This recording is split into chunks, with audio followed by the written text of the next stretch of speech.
Rehabilitasyon ng 18 silid-aralan sa Duyong Malabago National High School sa Calasiao, Pangasinan natapos na. Sundan sa ulat ni Russell Simorio.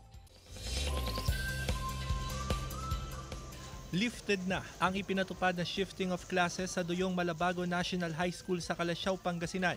Natapos na ang rehabilitasyon sa 18 silid-aralan na pinondohan ng 6 million pesos.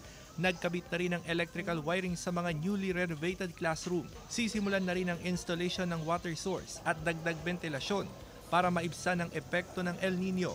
Manggagaling ang pondo sa Maintenance and Other Operating Expenses o MOOE ng paaralan. At ang aming division engineer ay nakapag-inspect na rin and told us na we could occupy the classrooms na newly repaired.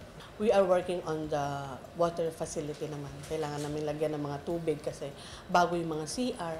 Sa pagbubukas ng mga newly renovated classroom, hindi na gagamitin ng covered court bilang learning shelter ng mga estudyante. Dati po is uncomfy po kami kasi sobrang init po sa gym area. Then ngayon po is comfortable na po kasi nasa loob na po. Tapos back to normal na po. Mas maaliwalas ngayon and very comfortable yung mga student.